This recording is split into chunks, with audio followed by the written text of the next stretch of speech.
Now let's transition because we've bashed the people that just want to find reasons to be upset. I'm actually going to indulge them by talking about one of the few blemishes on Guerin's record here with the Wild. Waiving REM PITLICK and the REM PITLICK blockbuster trade to the Pittsburgh Penguins. They also got some throw-in guy named Erik Karlsson. Never heard of her. He could pan out to be okay, I guess, but REM PITLICK is a Pittsburgh Penguin, and I'm so fucking happy. Oh my God. It's going to be so great. I was planning on teeing you up for this. So, you know what? Pretend Hoppy said nothing. And I'm just going to start it over. You should leave it in. These sangria seltzers are going down. I'm not drinking sangria seltzers with you tomorrow. Talk to me, buddy. Talk to me. The REM PITLICK plus trade to the Pittsburgh. But the fact I audibly gasped when I saw also included in the deal REM PITLICK from Montreal.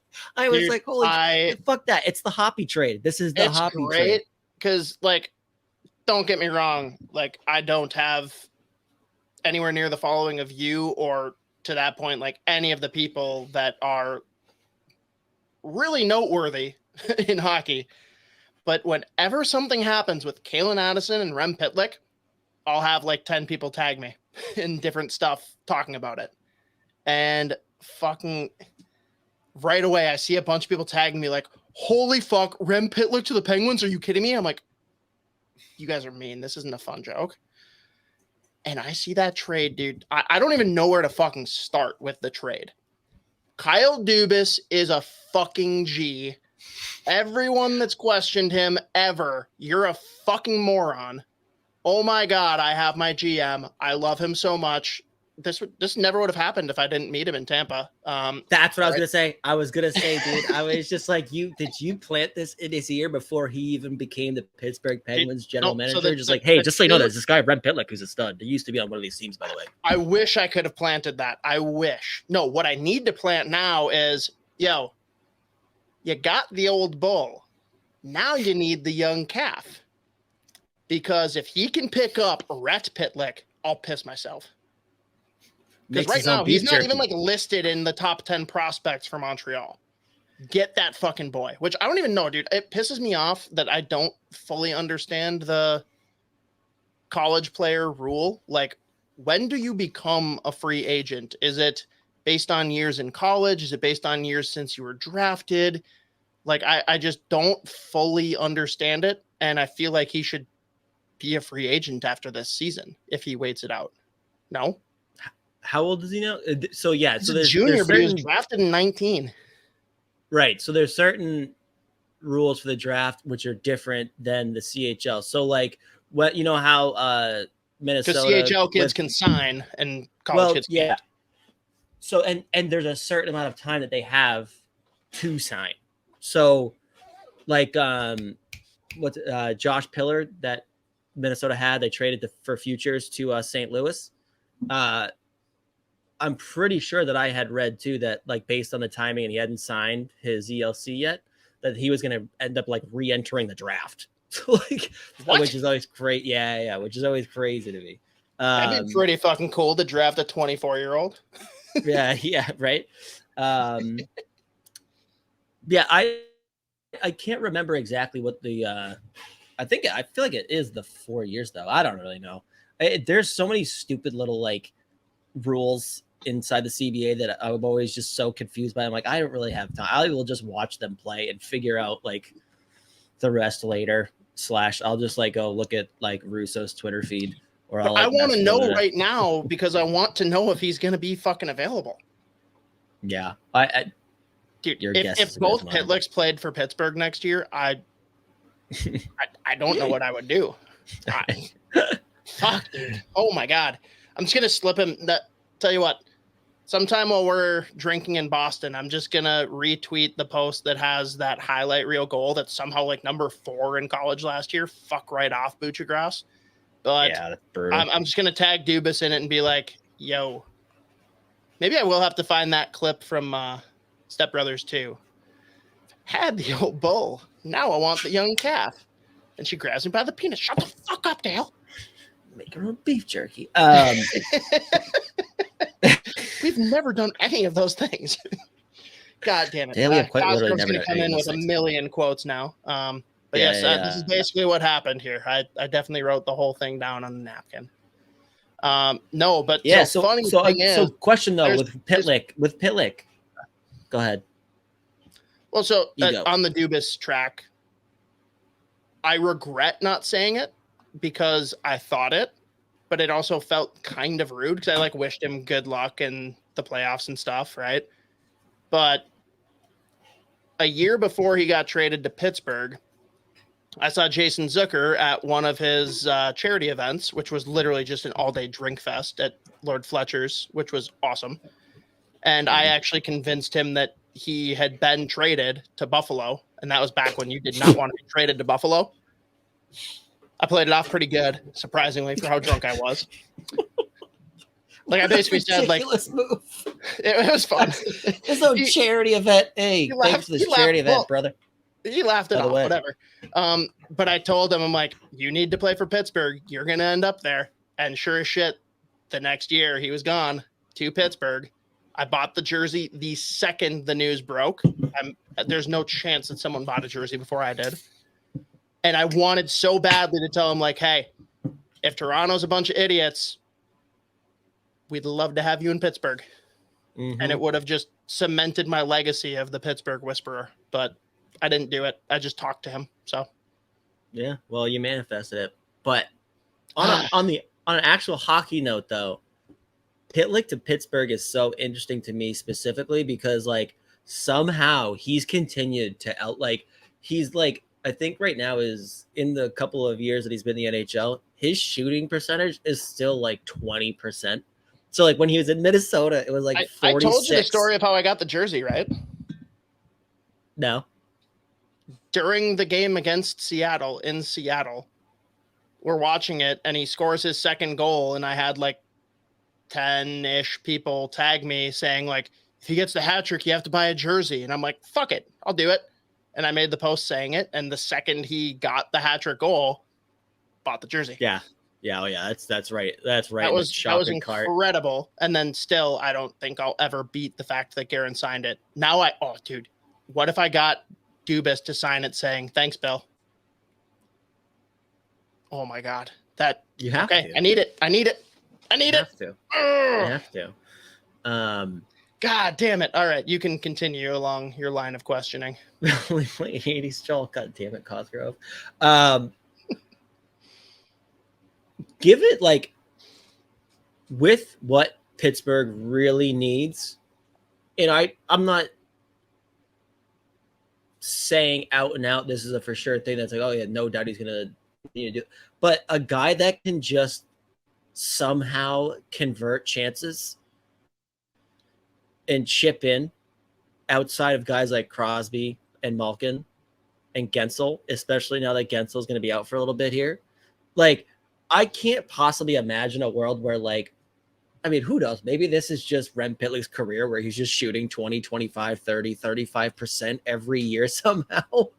But, like, a guy who gets you, like, so, I mean, like, a middle of the lineup guy who gets middle of the lineup total time on ice every game that somehow just converts chances when he gets them, like 1 every 5 times.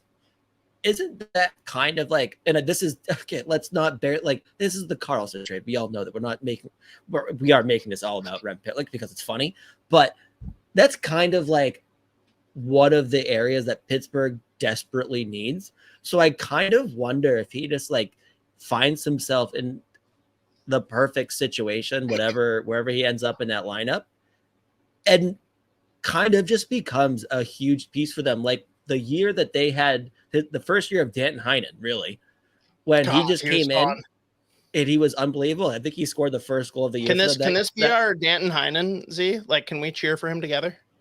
Yeah, of course. What do you mean?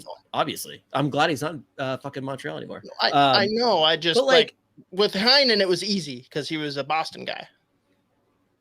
That's my guy. I didn't know if Pitlick was enough, but good to know. Oh, yeah. So here, I kind of like if he could just do his thing really and just like get like 10 to 12 minutes a game and like still shoot 20%. Like that's kind of like the perfect fit for Pittsburgh too, right? That middle six. But now I will let you go off on you didn't really want to. This is still the Pitlick trade. Talk to me. Erik Karlsson and Letang on the same team, dude. I mean, they might account for 40% of the scoring on their team. Why can't this be 2016 though, when like literally Erik Karlsson almost single-handedly beat the Pittsburgh Penguins to go to the Stanley Cup final? Like, this is all going full circle. The stars are aligning. But let's just go to post I made when it happened. I power ranked the trade pieces. I'll work from the bottom up. It's 1 to 10. Number 10, moving the 2024 first. Not ideal, but guess what? Don't fucking care, and it's top 10 protected. Number 9, moving the 2025 second. Number 8, moving Legare, who really didn't look like he was ever going to pop or have a chance in Pittsburgh, which is a bummer because people had pretty high hopes for him. Number 7, moving the salary cap and age of Jan Ruda. Number 6, moving just the player himself, DeSmith, which, dude, I don't know if you listened to Chicklets, but apparently like the day before that happened, Colby Armstrong was golfing with DeSmith and his dad is like a big hardo for the Habs. And because like Colby had a cup of coffee there, he like begged him to sign his like golf bag. That's a Canadian's like styled one. And the next day he got traded and Colby like texts DeSmith. He's like, "Hey man, really sorry to see you go, but you better go out to the garage and sign your dad's bag." I listened to it today. It's great. Number 5, not trading POJ, which I thought was for sure going to happen. I thought either him or Ty Smith were going in that trade. One of them was necessary. The fact that neither of them moved is insane to me. Number 4, they moved Petrie's contract at his age with his no trade clause. Nuts. Number 3 we'll come back to because that's subject matter of the question you just asked. Number 2, adding Rem Pitlick. And number 1, getting rid of that godforsaken Mikael Granlund contract. How did he do all of these things and still pick up the Norris winning defenseman? He is a god. If Ron Hextall didn't fuck things up so bad the last 2 years, imagine what that trade could have looked like and what the team could look like now. It blows my fucking mind. It is the stupidest thing ever, but Kyle Dubas just pulled off what I think is the most lopsided Pittsburgh Penguins trade that I've ever experienced, and there have been some lopsided fucking trades. You got the Phil Kessel trade. You've got pretty much any trade Ray Shero ever made. And, oh my God, it's just, yeah. Tough look for Toronto, letting go of Kyle Dubas, who is just absolutely dominating life. So, Karlsson, was there a question or just how excited I am that him and Letang are playing together? That was my question. It's fucking incredible, man. And it's even cooler that, like, you kind of expected this to happen anyways, right? Like, because Letang is, like, a good guy. He's about the team. But, like, the fact that a couple of weeks ago he came out and said, like, I have no problem not being on the first power play if we pick up a guy like Karlsson. Great. Check that box. But now you've got a top 4 that is, like, it's perfect. You've got the signing that Dubas pulled off already. We got a great, sturdy guy to probably play alongside Letang in Ryan Graves, but don't care. He can be with him or Karlsson. And then Pettersson, who really had an incredible year last year. He looked great. Him and Petrie at one point were like a top 5 pairing in the league, playing as the number 1 pair. That's like, the pair. It's got to be Pettersson and Karlsson. That's where I think it starts, but I think that they're going to be pretty quick and loose with like, hey, we don't care. Like whatever ends up fitting and gelling better, Pettersson with Letang, Graves with Karlsson, if that's what it needs to be, cool. Especially because Pettersson and Letang have played together and there's more familiarity, but whatever works there, don't care. I think it's going to start Graves, Letang, Pettersson, Karlsson. I'm not sure what that third pairing is going to look like yet. It's going to be one of POJ and Smith paired with, God, I don't know. Because you're not going to play the two of them together. That would be just a disaster. That's like having a third pairing of two Kalen Addisons. Like, no. Even I don't want that. Right. So I'm not sure what the third pairing will be, but tell you what, with the big swing they just made, least of my concerns. Really, for me, and like, I'm not sitting here saying the Penguins are going to win the cup, but basically, if all of their important players play at least like low to mid 70s games and Tristan Jarry stays healthy, this is a team no one wants to play.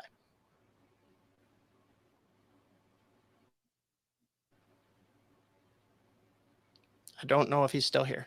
I don't know if you're still talking, but I'm frozen. Oh, I'm back. You're back now. Can you hear me? Okay. Yeah. You're really struggling. And it's just dude, it's so bad. My life's a joke. But it's an interesting group too. Like up front, you got guys like that Riley Smith contract. I think is gonna be very interesting. Like you said, and this is what I really wanted to mention. Yes, you bring in Karlsson, but as you said, the number one part of the trade, like the fact that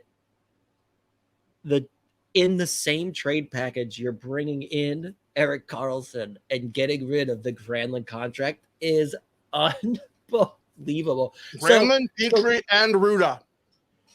Yeah, it's unbelievable. So this is one of the things that Dubas has always been able to do. The first and a second to get rid of bad contracts and bring in Karlsson and REM PITLICK. What the fuck? Right. And like this is one of the things that Dubas has always been able to do is like given, you could say what you want about signing the contracts that he signed with the big four out in Toronto or whatever, but being able to bring players in and like moving money and making it work. He's always how many of the contracts sometimes the trades just don't work out. Huh? How many of those contracts did he even do? All four of them. He didn't do Tavares. The big ones? Did he? Yeah, that was all him. Oh.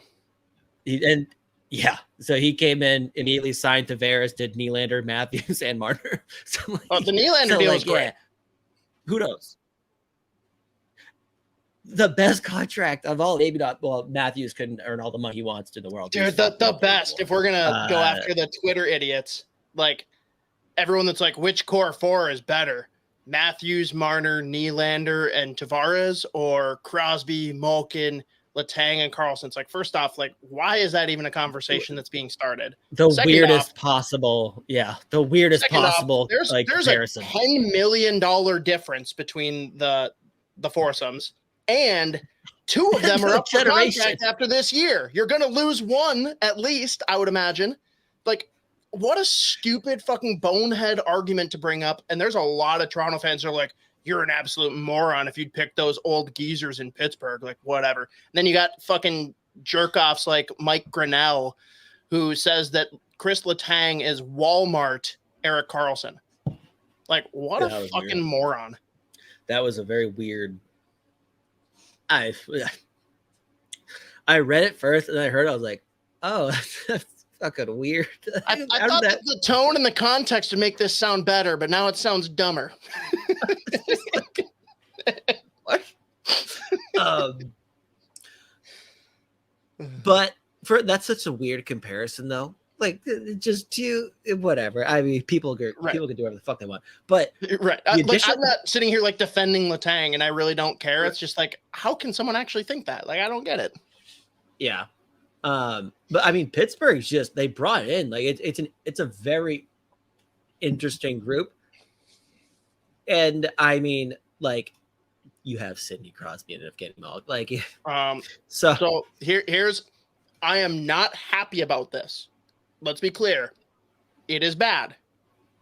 But silver lining to the Jake Gensel injury, missing the first 5 to 10 games, could my son Remington Pitlick III sneak his way into the top 6 for a 5 to 10 game stretch and see what happens.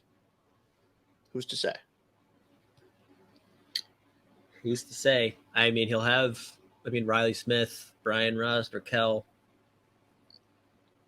Is he the other one that slides on the wing there?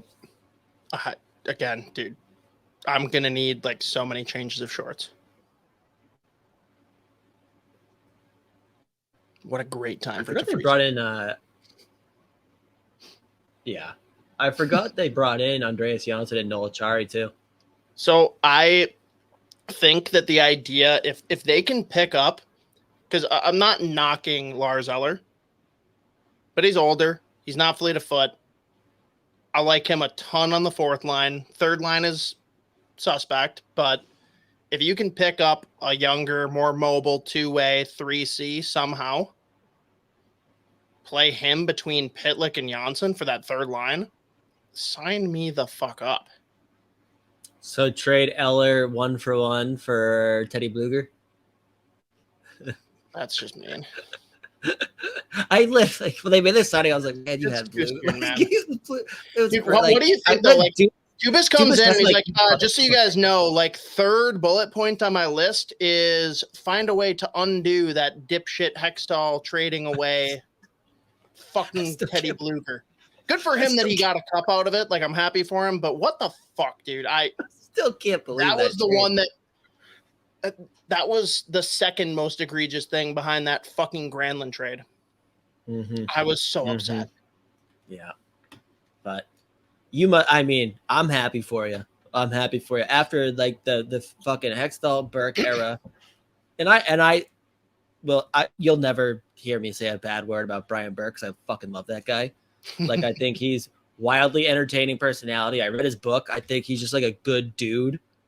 And I love him. So I'll never say, I'll just blame it all on Hextall, which I have no problem doing because that's easy. But I'm happy for you. But by the way, on the Noah Chari thing, one of my favorite players. But the funniest part about Noah Chari is his build. He's 5'10", 210 pounds, which is just nice. But when you look at him, like, oh, he's 6'2". I like Achari as a player for sure. No, he's a real good. Well, he solid bottom 6 somewhere in there guy. When he went to Florida and he got top 6 minutes, he fucking scored 20 something.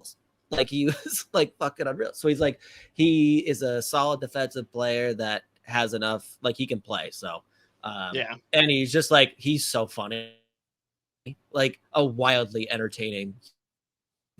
So good for him. And again, good for you, buddy. I'm happy for you. But we made it a whole hour. I'm not going to sit here and pretend that like I'm this like tortured Penguins fan. Like, there have been dark times. Yeah. There have been years where there were expectations and the team absolutely flamed out. But like, by and large, I got nothing to fucking complain about. Hextall was a donkey and somehow made moves that I don't know how anyone that's hired as an NHL GM besides like Peter Chiarelli could make those moves, but whatever. Like, we're in a good place now. There's at least a window of 2 or 3 years here where they're going to be pushing the chips to the middle. That's all I ask for. I just want them to try and contend for the last couple of years of Crosby, Malkin, Letang. That's really all I've ever cared about. Yeah, and when I say I'm happy for you, I think it's more about like the it's mostly Rem Pitlick, and I appreciate it. Yeah, yes, that is a major part of it. But the avoidable, boneheaded decisions that have been made that legitimately fucked up, like fucked them out of a couple of Crosby, Malkin years. That's more so where I'm coming from. But I'm just happy for you. I'm just happy specifically for Pitlick, though. Well, I appreciate it. And as soon as you guys trade for Scheifele, I'll be happy for you. Yeah, we're fucked. Not really, though. Defense is still solid, so that's good.